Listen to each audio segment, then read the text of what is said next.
All right, ladies and gentlemen, I'm your host, Chris Crenshaw, and we are live from the 704 for episode 235 of the 815 exchange. And listen, it's the last one at 23. All right, it is the last 815 episode, last actually video I'll probably upload of my Jordan year. And it was a year of get back. It was a year somewhat of revenge, in a way. It was a year of avenging things that happened in the past for me. And that is the perfect timing, as it is also the first episode of the great month of February, the best month of the year. It's February 2nd, of course, Sunday when I'm recording this. You'll see this the 3rd, the day before my birthday. But it's a perfect episode for today because of what happened. I'm wearing a Beat Chapel Hill shirt from my alma mater, but my favorite team, of course, went down to Tobacco Road and we had to handle business at Cameron Indoor, and we're going to talk about that. We've got Champions Leagues to talk about, Arsenal, Man City. We remember the altercation between MLS and Holland. We would see how Arsenal and Man City, would there be some get back there? And of course, we have the Super Bowl preview, and we will find out if the Eagles can get their get back next week. But we are going to preview that in today's episode. So yes, plenty to talk about. And oh, by the way, the Weeknd last album, I guess technically, Hurry Up Tomorrow, also dropped. So we're talking about that in ENT. So yes, food, drink, whatever. Of course, post NFL regular season, so, a little bit shorter episodes, more digestible for y'all. But as always, everything you're looking for can be found in my description. Timestamps embedded in the video, also in my description. Social media links, and also to the Patreon also are in my description. And don't forget, as always, remember to like, share, and subscribe if you guys are enjoying the content. And without further ado, ladies and gentlemen, there's no reason to elongate this, man. All right, we got things to attend. It's the first episode of February. I'm feeling good. I'm feeling right. I celebrated my birthday yesterday, even though it's Tuesday. It's just an all-month celebration, so let's get to celebrating here on 8/15. But before I talk about the glorious Duke Carolina game, let's talk about soccer. All right, let's go to the world. All right, let's talk about it on the global stage. Of course, it was the last match day of the Champions League, and why? Teams that were on the fence, a la Man City, who we're about to get to, but not just yet. Were on the fence. They did survive. All right, they did survive, but we had some interesting things occur in the past 2 days here on the weekend. But first, let's talk about PSG, Paris Saint-Germain. All right, PSG took out Stuttgart 4-1. Last match day. Then they go to take on Brest. They win 5-2. Ladies and gentlemen, the big story from this game, and the reason why I'm bringing this up in the first place, is Ousmane Dembele. Yes, Dembele is back, arrived. I don't know how to say it really, to be honest, but he's got 2 hat tricks back to back. Back-to-back games, 2 hat-tricks in 3 days for Ousmane Dembele. He's looking the best he's looked in a very, maybe even since, some spurts of there was always some moments, right, of the brilliance that we saw during his youth days. But this might be the best form I've seen him in since his Dortmund days, if I'm being honest. This is prime 2-foot. This is exactly the player we thought he was going to be. Dembele right now in his current form looks like the star, the superstar that we expected him to emerge and become before the injuries kind of succumbed him at Barca. So yeah, I hope for Ousmane that, he's able to keep up his form. But yeah, back-to-back hatties for Dembele, definitely something to watch. PSG rolling, rolling, still very, very solid. I know they lost Kylian, who of course is cooking at Real Madrid currently, but still a very good PSG team nonetheless. Arsenal, Man City. Like I said in the intro, this game, of course, was clouded by what happened the last time these teams faced each other, in which Holland asked young Miles Lewis-Skelly, "Who the F are you?" I think after today, Erling Haaland, the machine himself, knows exactly who MLS is, considering he scored to make it 3-1 in what ended up being a 5-1 victory for Arsenal, and then hit Haaland's signature celebration. It was a glorious, glorious day for the Gunners. Dominant. All right, dominant. Both of these two teams did exactly what they had to do in this UCL during the week. And then they came, and this was a very big game. Very, very big game. A lot of people thinking, you know what, Man City, maybe they're back in form. Maybe they figured out. Maybe Pep's steering the ship back in the right direction. Is this the beginning of the run? Nope. Arsenal, a team that needed this win. I will go as far as saying Arsenal needed it. They needed this. Liverpool has been kind of, floating, right? Top of the table in the UCL, top of the table in the Prem, even without Klopp. I mean, they've been floating. Salah's rising up the Premier League all-time goal scorer. Like, it's been bliss. Relative bliss for Liverpool. And Arsenal's, been sitting at second spot, but we've been kind of questioning whether they can really make that challenge. And this was a big, big moment, especially without Saka still. But they do have his regen. Ethan Nwari, he's the next one. He's one of them ones. Mr. Cut-in Man, however, whatever many you want to say it is. All right. But yeah, he scored a great goal here late to make it 5-1. And like I said, MLS continues to be another wonder boy. All right. They are cooking at Arsenal. That youth academy is churning out talent right now for the Gunners. And they were a big reason why they took out and dominated Manchester City in this game. So yeah, Manchester is still brown. All right, United is still with Tottenham trying to stave off relegation, which is crazy to say, but it's kind of heading in that direction. And yeah, Man City is still not who they were the past 2 years. So yeah, Arsenal big time win here. Speaking of Man City, they do have to face Real Madrid in the next round of the UCLA in that knockout stage. So that is going to be a movie. Another big matchup I wanted to highlight, Milan, AC Milan, which has been very up and down, had some great moments where they look very dangerous, but also have had some letdowns. They're taking on a Feyenoord team who is very, very dangerous. So I think that's going to be a game and a couple matches, a title watch there in the UCLA knockout stages. But yeah, we will see as we progress in the UCLA and as we kind of turn the page in the second half here post-January transfer window in world football. But before I sign off on this segment, Neymar is headed back to Santos. Yes, Neymar to Santos. He's back home to conclude his career. Going to be very interesting. Neymar wasn't completely, again, I didn't see him too much, to be honest, at Al Hilal. But, the last time I saw Ney, he wasn't that washed. So, interested to see what he can do in the Brazilian league back home. But yeah, that was a really cool moment. Very emotional moment, obviously, as it always is. And it's a really cool thing to see kind of players, these legendary players, go back to where it started at the end of their careers. So yeah, congrats to Neymar on heading back home. And I wish him the best, all right? I wish him health, which is, always been a thing. It's been the one thing that's held him back from, even though he's achieved greatness, but from being maybe as great as people thought he would be. So yeah, hoping he gets a healthy last couple of years there in Santos before he, hangs up the boots for good. Now, with that said, ladies and gentlemen, all right, I got to take a water break.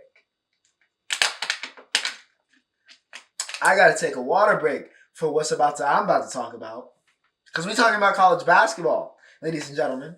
And I'm not waiting. I'm not talking about the SEC, boy. We're going to get to them. I'm talking about what I'm here for. I'm talking about what I wore the shirt for. I'm talking about why my jersey is currently in the dirty clothes hamper right now. I am talking about sweet, sweet revenge. Now, nothing is going to ever really probably wipe away the bitterness I feel, not just for North Carolina, but also for what they did that godforsaken day in the Finals for 2022. Nothing will erase that, unfortunately. But back-to-back losses last year to Carolina, 6-5 since the turn of the decade. It leaves a lot of salt in my mouth, a lot of salt in my system. I had a lot of demons that needed to be exercised, and we exercised almost every single one last night against Carolina. Duke put belt to on UNC yesterday. I'm going to be honest with you. 87-70 is very generous. And it's pretty much solely because Drake Powell nearly by himself. Again, I don't know why Hubert Davis is sitting the 5-star one player that maybe can match up with the size and athleticism of Duke. I don't know why he's sitting rotting on your bench. But hey, I'm not the coach. That's you, Hubert. But yeah, he single-handedly basically leads an 18-1 run, which still didn't matter. That's the crazy thing. We still nearly 20-pieced them after an 18-1 run in the second half. That's insane. But Drake Powell nearly single-handedly does that. But otherwise, this was a massacre. An absolute massacre. This game was done in the first 5 minutes. The first 5 minutes. Carolina had no answer. Every nightmare that UNC fans had about this Duke team came to life in that first half, in those first minutes. Cooper Flag going ballistic. The size and length of Duke, the vaunted defense of the Duke Blue Devils this year showed their face. Boy, did they show their face. And I don't know what Elio was thinking. I don't know what RJ was thinking. I don't know what they were doing. I don't know what Seth was thinking. I don't know. Even as the Duke fan, I didn't understand some of the passes, the choices they were making. Besides, maybe they just weren't used to it. I don't know what Ian was thinking. I don't know. I really, really don't know. Because it was just turnover after turnover after turnover and bad shot selection after bad shot selection after bad shot selection. I mean, just making it easy almost for Duke. But I'm not gonna lie, I sat there on my couch, I sat there with my friends, and I wanted more. Okay, I wanted more. I wanted to beat these. I wanted to beat them by 50. Okay, I wanted to beat them by 50, and of course we got another chance because we get to go to Carolina, which I'm so very excited about, and redo this. And redo this and make up for this game. But nonetheless, I know Coop's gonna get the headlines. He's the number 1 overall pick. He's still been great. He had 21, 8, and 7, 2 steals, 2 blocks, I think, in this game as well. Did what had to be done. Didn't have a great second half, to be honest, for his standards. But did what Cooper Flag does. Cooper Flag is Cooper Flag. All right, number 1 guy for a reason.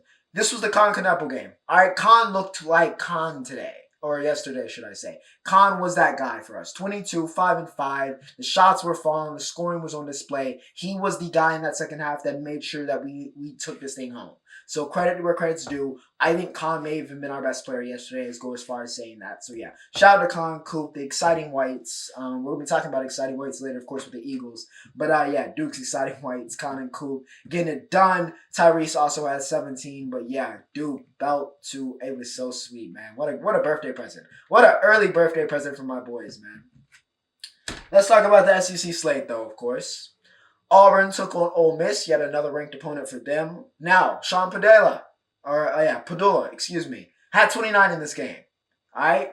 They put up numbers, 92 to 82, but unfortunately Auburn is Auburn. Okay, Auburn is very much so the number 1 team in the country. 92 to 82, they do get this win, like I said. Johnny Broome is back to National Player of the Year. All right, he's back to National Player of the Year standards. He wasted no time, really, because his first game back, he had 20 and 10. He is just a walking 20 and 10.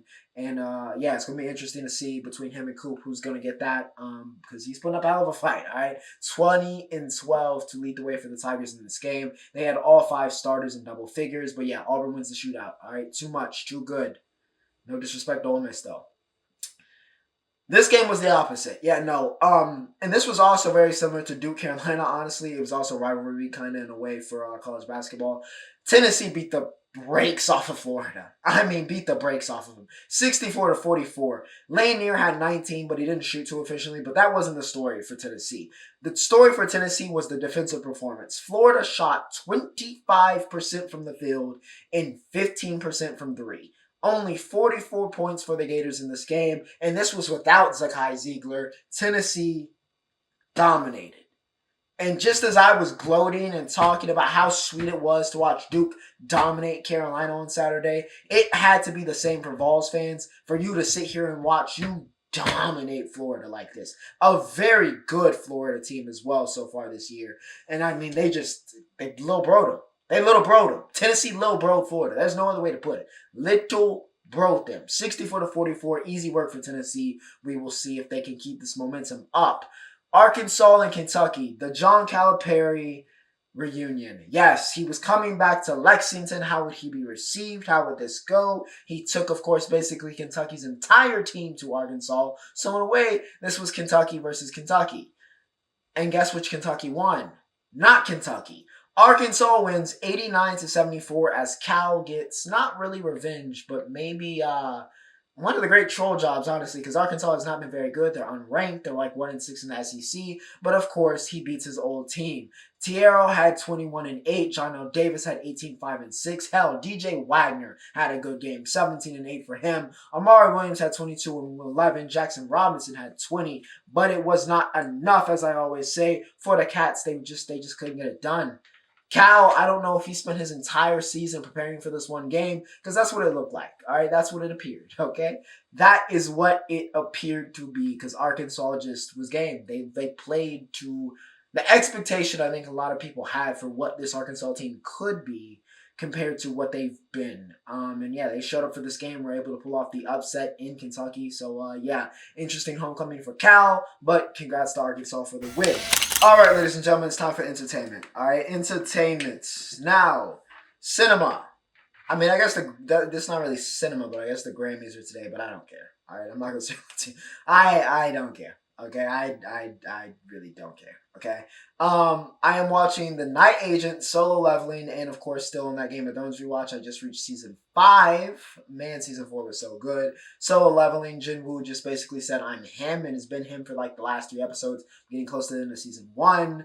What else? I finished watching EXO Kitty season 2.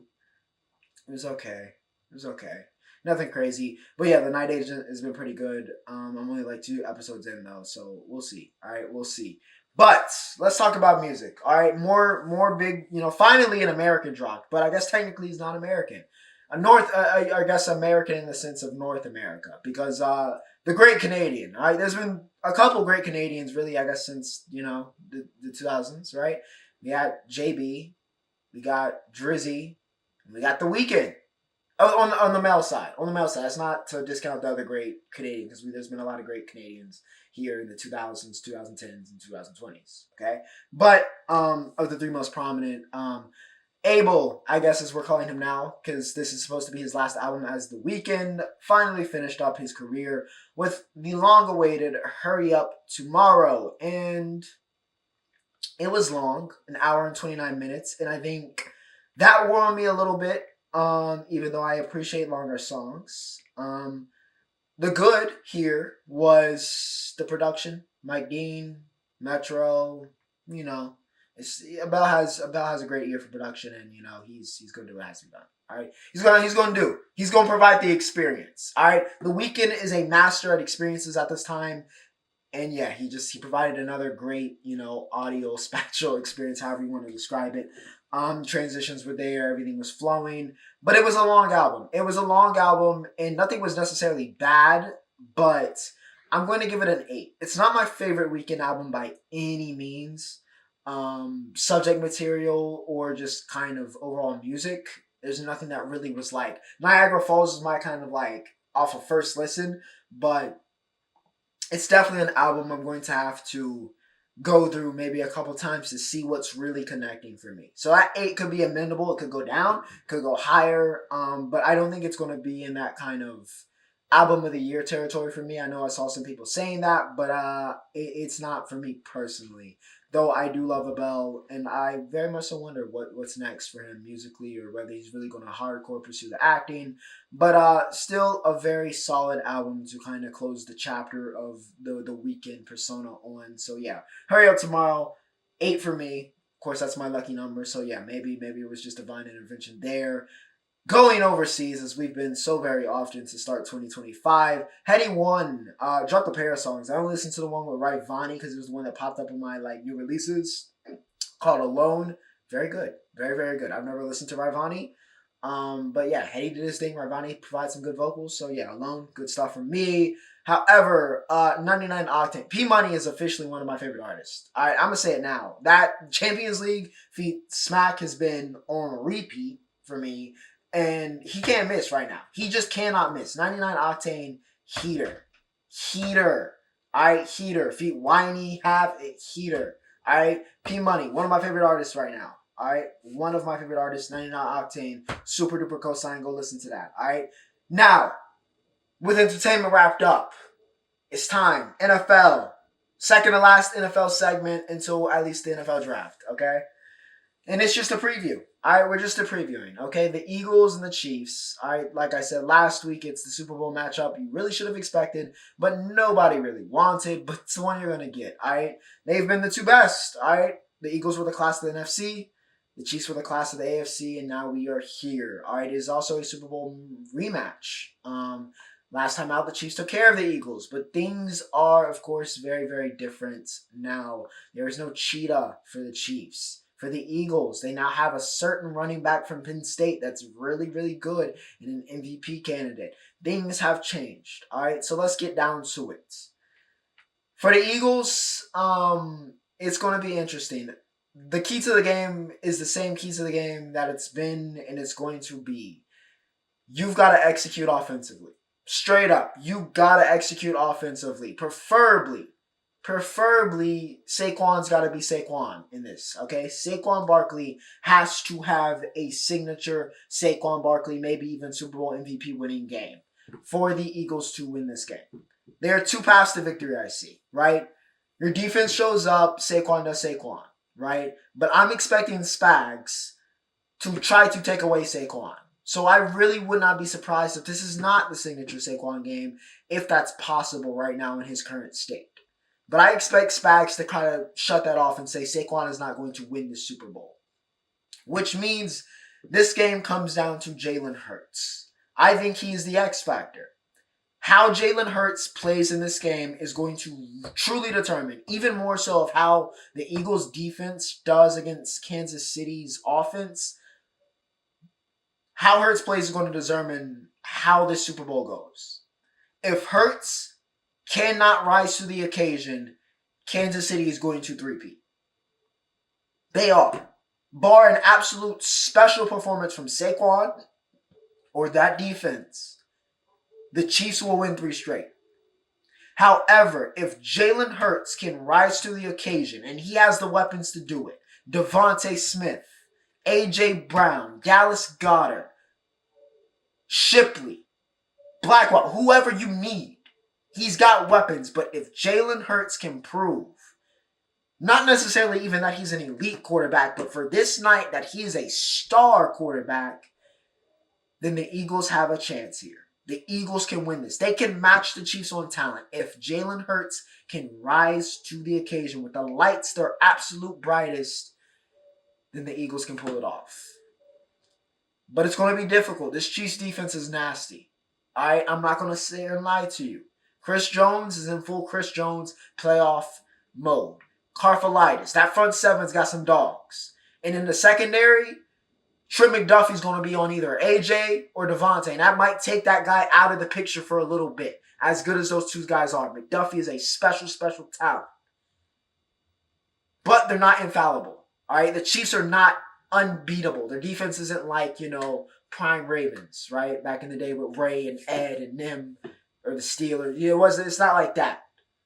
They can be scored on, but they've been here before. They've got that experience. We've seen them rise to the occasion. And this is a situation where Spags, the wizard he is, can conjure something up that can make a special performance there.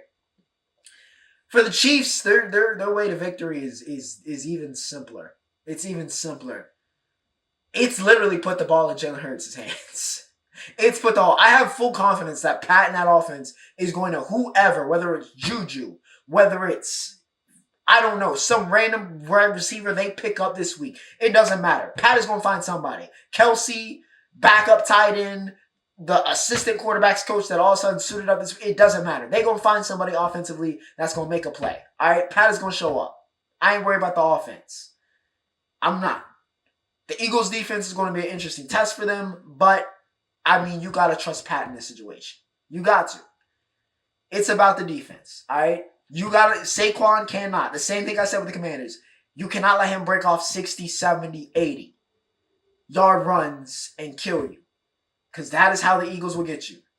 They gotta prevent the big play. If the Chiefs can contain the big play and make the Eagles have to grind for everything and try to control possession, then I think that this kind of favors the Chiefs a little bit more, right? If they put them in uncomfortable situations and make things difficult for the Eagles and force that pressure, like I said, on Jalen Hurts and make it be whether Hurts is going to win the Super Bowl or he's going to lose it, I think that bodes well for the Chiefs. And yeah, I would have them as the favorite, honestly. Even though I will come out and say, an official on wax, I picked the Eagles. In my playoff bracket in the pool. I picked the Eagles. I picked the Super Bowl, by the way. But I picked the Eagles. But as we've gotten closer, I think the Chiefs will be the favorite. And if I had to pick now, today, I'd probably pick the Chiefs to three-peat. They just seem inevitable. They feel inevitable. But they are not. All right? They are not. And we will find out. It should be a very good game. I think there's a lot of talent on both sides. It should be very, very interesting. I'm sure people are going to be all kinds of upset. I know people are very excited for Kendrick as well. So yeah, we will see. We will see. Also, once again, somebody please let me know if there's an over/under on Not Like Us, because I'm punching over 2. All right, I'm punching over 2 for the halftime show. But yeah, Super Bowl going to be interesting. I think the Chiefs take it and take that 3-peat, but we'll talk about that next week. Now, that brings me, of course, to the Roundup. And my God, okay, I nearly made an actual segment just for this trade. Not because there was anything crazy that happened as I pull up Shams' tweet just to make sure that it was real. Not that, anything crazy happened game-wise this week in the NBA. No. Besides the All-Star, that was crazy. LaMelo was not an All-Star. Trey's not an All-Star. For Tyler Herro and Darius Garland is just interesting to me. But anyways, I digress. The big news that happened at the crack of, midnight. Well, I'm out at a bar, and then all of a sudden, I get a text, and I'm like, there's ain't no way. And I get a notification from Shams that says, breaking, the Dallas Mavericks are trading Luka Doncic, Luka. So yes, ladies and gentlemen, Luka is a Laker as of today, technically, since it was at midnight. In the middle of the night, Luka has become a Laker, and they traded AD, Max Christie, and a 2029 first-round pick. That's all it took to get Luka Doncic. That's all it took to get the guy, bar Wemby, that any franchise is going to say that's the guy I want to build around. 25-year-old bona fide superstar who just carried his team to the finals last year, Luka Doncic.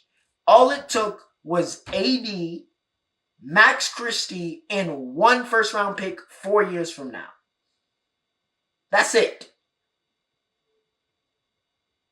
Fleeced. I don't know what Nico is thinking. I know he's been defending it, saying he thinks that they got better. Fleeced. I don't care. Fleeced. Absolute fleeced. You could have gotten an entire team's draft. You could have gotten 1 billion picks for Luka Doncic. You could have gotten ungodly amounts of capital. Players. You could have gotten whatever you wanted for Luka. You could have traded Luka for pretty much anybody except for Wemby and Jokic. And you traded him for AD, Max Christie, and 1 first-round pick 4 years from now. I want to reiterate that. That's it. That's all it took. Rob Pelinka couldn't believe himself when you told him that. Rob Pelinka was probably like, what? I thought he was still joking. I know we've been discussing this, but I thought he was joking about this. Shams had to come out and say he wasn't hacked. Now listen, I don't think this necessarily makes the Mavericks a bad team, right? Theoretically, if they're healthy, you still got, Kyrie, Clay, PJ, AD, Derek Lively. It's still a solid team. It's a playoff team. But for Luka, that's all you got? That's all it took. And for the Lakers, now this makes them immediately a much worse team, okay? Immediately losing AD. And you got Luka and LeBron, who are fairly similar. But they're not thinking really, I think, about right now. They're thinking about the fact that, you know what? Braun doesn't have too much longer left. As sad as it is, the king is about to hang up the crown.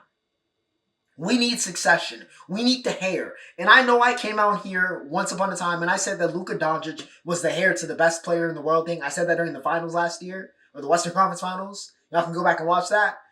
But I didn't mean like this. But apparently I did, I guess, because I manifested it. Because now he gets to learn from LeBron. And he gets all the motivation in the world from the fact that the franchise I was giving everything to, I gave the first 7 years of my career to, I was never going to leave. I was good to be a lifer in Dallas. They came and betrayed me, traded me for relatively nothing without telling me in the middle of the night. Oh, because I wasn't in shape. Well, now Luka has every reason to get in shape and has every resource available to become the absolute best version of himself. So good luck. Good luck to the Dallas Mavericks, because I don't see this going well at all for y'all. I really, really don't. Because I don't know if Kyrie and AD and what y'all got is good enough to win a championship in the West. And giving away your future for that, I don't know. I don't know personally. Lakers, I think it's a good move. Now, it's going to hurt them in the short term, I believe. Or maybe it won't. Maybe Braun and Luka just being that good is going to elevate the people around them, and they're apparently not done making moves. They're looking for that big man still. Maybe it works out, but I think long term, I mean, you're set. Luka's 25 years old. He's the next one. He's the guy. He can be the centerpiece. He's the next Lakers superstar you can build around, so the baton is immediately handed off, and people want to go to LA anyway, and now I get to go and play with Luka? Over with. So yeah, Lakers, absolute Shams bomb since Woj is gone. So yeah, Shams bomb, Shams nuke, one of the biggest trades probably in the history of sports. And yeah, the NBA has completely changed. So we will see what happens there. Also, happened literally in the middle of the night. The Indiana Fever are terrifying. They're going to be terrifying. They got DeWanna Bonner in the middle of the night yesterday. They got Natasha Howard, former Defensive Player of the Year. They're setting Caitlin up. They heard everything. They got rid of the coach. They brought in Stephanie Watt. Like, they are setting Caitlin up for success. This is how you build around your young star. Aaliyah's still there. Like, hey, Fever looking dangerous. All right, Elite Fever are looking very, very dangerous. Surprisingly, Alyssa Thomas, of course, who is partners with DeWanna Bonner. A lot of people thought DeWanna was going to go to the Phoenix Mercury, who AT signed with. But that's not what happened. So, yeah, we will see what happens there. WNBA unrivaled heating up as well. So, yeah, we'll see. I have some bad news, however, as we go over to the combat sports to wrap this episode up. Ivanov knocked out Izzy in round 2, which I was surprised and also not surprised about because this is unfortunately the fighter's life cycle. It happens to every all-time great unless you go out on top, which is why we talk about the ones who go out on top in that manner. But if you don't go out on top, then unfortunately you're going to go out on your back. And that's unfortunately what's happening. All right, Izzy is done. My goat is washed. It's a sad sight, but yeah, I hope he just hangs it up. Do YouTube, coach, please. Izzy, do not BJ pin your legacy. But yeah, Ivanov keeps hot and knocks out the style bender. I can't believe this. I cannot believe this. Shara, his hype train died too. MVP beat him. We also had on the same Saudi Arabia card, Vinicius Oliveira and Said had a very good scrap, but Said continues to be the black sheep of the Nurmagomedov family. So, yeah, Vinny gets the win there, continues to move up, keeps that momentum. In boxing, David Benavidez took on Mr. Morell in a very highly anticipated fight for what wasn't, of course, like between, two title or undisputed. A lot of people talking about this one. And Benavidez won, outslugged him. He won it. I'm not doubting that. Did get knocked down late. So, yeah, Morell definitely showed something. He was a worthy opponent, but yeah, David just a little bit better. However, yeah, I don't know if that Canelo fight's getting done, and I'm very interested to see where David goes from here. But yeah, he takes out Morell in a really good scrap, though. A really good scrap nonetheless. And with that said, ladies and gentlemen, for my last episode at 23 and for episode 235, we are signing off, ladies and gentlemen. I hope you guys have a great week. I hope you have a great month, Black History Month, my birthday.